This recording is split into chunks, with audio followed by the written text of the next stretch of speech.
Hello, I guess you can call this an update. I made a video last night where I was optimistic and I had my doctor's appointment today. I did not sleep at all because I'm going through withdrawal because they just cut my dose, my alprazolam dose by 50%, you know, and after taking twice as much for 3 months, my tolerance got built up. So I've been going through withdrawal for 2 weeks and the flu, which if you watch the other videos, I already talked about that. But anyways, I go in there today and no sleep, go in withdrawal, head all foggy, and I say what I need to say, which is I've lost 12 pounds going through withdrawal because I can't eat. I've eaten very few full meals in the last couple weeks. So I've lost 12 pounds. I lay in bed, don't want to get out of bed because I'm sick with withdrawal, and just have a head full of bad thoughts. And I don't sleep. I don't eat, I don't get out of bed.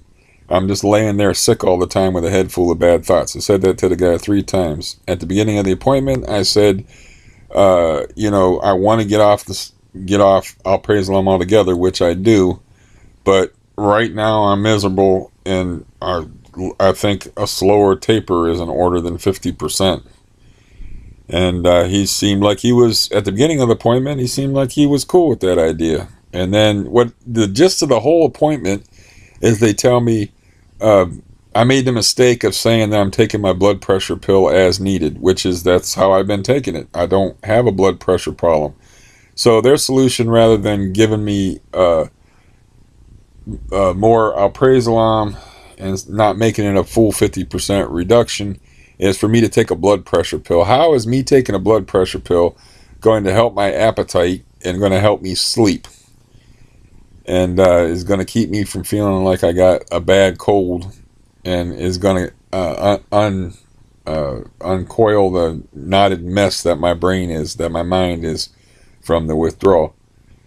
So it's like I need to hire an actor to play myself, because I make no impression apparently. And I'm like, look, I told the doctor, and he knows my medical history. I was like, I've been through all these surgeries and things.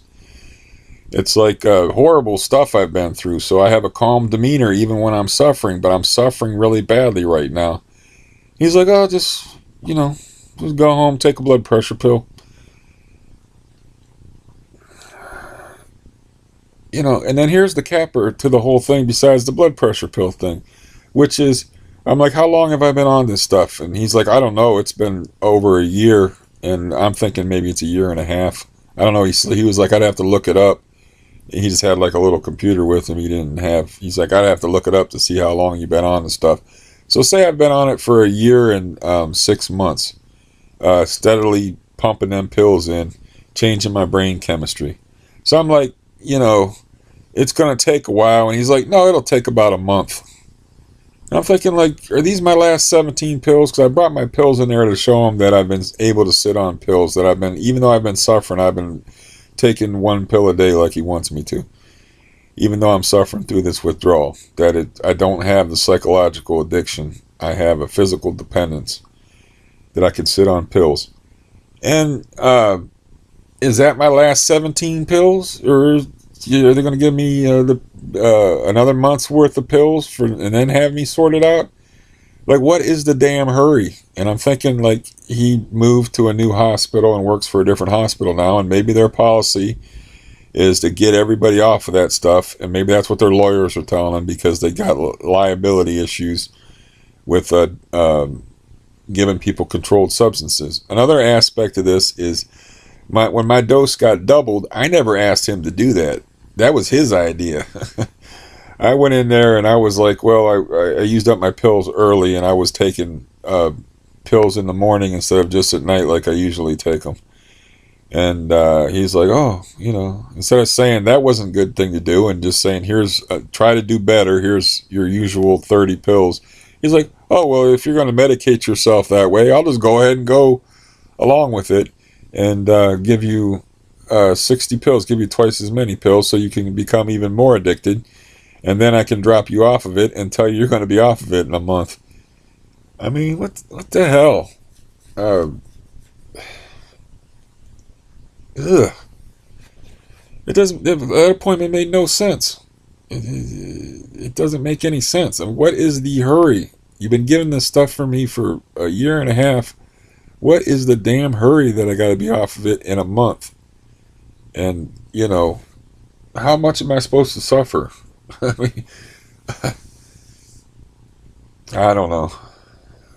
So anyways, that's what happened. I was in a fairly good mood yesterday, and I go into the doctor, and I don't understand. Like I said, I need an actor to play myself, somebody who can weep and cry and stuff. But I'm cried out years ago from all the medical stuff that I went through when I was a young man, from the ages of 16 to 20, and I've had CRPS since I was 18 years old.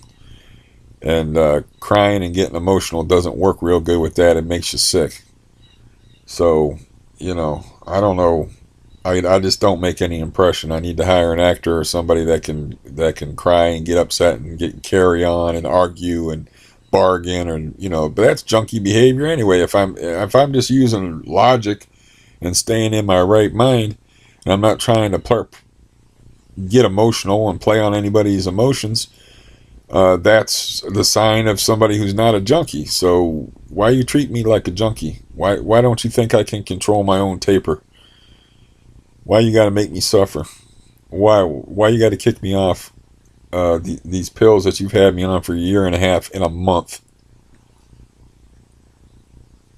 I'm just going to have to be prepared to suffer. And if anybody that goes through withdrawal, it feels like you're losing your damn mind.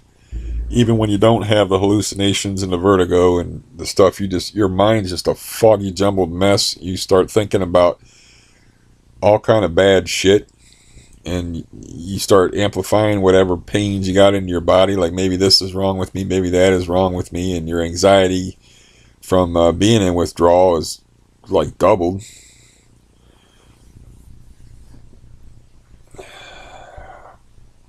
Man. Yeah, that did not go. That did not go according to plan. I was just looking to get, maybe instead of 50% reduction, how about a 40% reduction? How about a 35% reduction? How about instead of making me suffer, how about easing me off of the stuff? What is wrong with that? I even looked up this guy on this other video I made. Talked about this British doctor, Dr. Heather Ashton, that ran a benzodiazepine withdrawal clinic. And she was like, there's no reason for anybody to go off of this stuff fast. It doesn't make any sense. But that was written, like 10 years ago. So she wrote a manual about how to withdraw people from benzodiazepine addiction. And so maybe the criminal climate, or the climate with hospitals and the insurance people they got hounding them, is such that they just want to boot everybody off of this stuff. I don't know. I just hope I can handle it and not lose my marbles. I don't have an easy life with the CRPS and the heart condition and physical limitations that I'm not going to go into, and a difficult family and very little emotional support. I mean, it's asking a whole hell of a lot of me to go through this, and I don't even think it's safe. I honestly don't think it's safe to put me through a 50% reduction when my tolerance was built up, when I got a bad heart, and when I got CRPS, when I got a compromised health situation.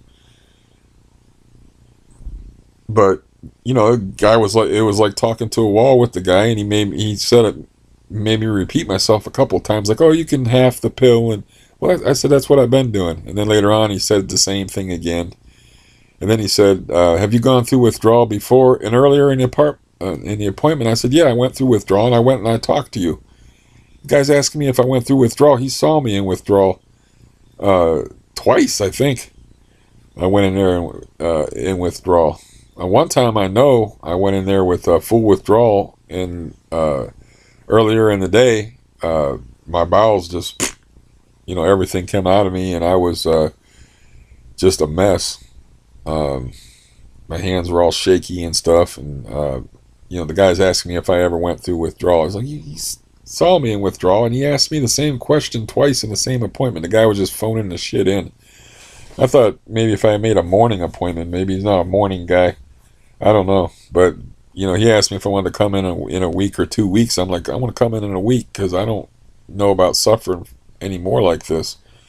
So maybe the next week something will change, but I don't think anything will change. I think maybe he's getting pressures put on him from hospital administrators or from the state that I don't think anything's going to change. I don't know if he's going to, he's talked about like giving me some other substance to help ease me off of it. That's a non-addictive substance, but yeah, that's not going to do much. The alternative I have is use other means, we'll just say that, to try to control my own taper so I can keep my sanity and not suffer so damn bad. Because the withdrawal aggravates the fuck out of the CRPS, which is a nerve disease. And of course, the way the addiction works is when you stop supplying that chemical artificially, there's GABA receptors in your brain or whatever. We'll just say that your body's not getting the chemicals that it needs, so it can cause your nervous system to become hyperactive, and that's where the unpleasant withdrawal symptoms come. But I already have like a neurological disease where that already happens, where I already have like a hyperactive nervous system and hypersensitive skin and all these fucking crazy symptoms. I don't know. I don't know. I guess I just have to try to find reserves inside myself of toughness and will to get through this. Because it is bad enough for a person with a healthy body to go through this stuff. And I've got a pain-generating neurological disease. And of course, the alprazolam stuff has a radical effect on your central nervous system, on the system that I've already got that's damaged. Yeah, that's pretty much all you need to know. It's probably more than you need to know as far as updating my situation.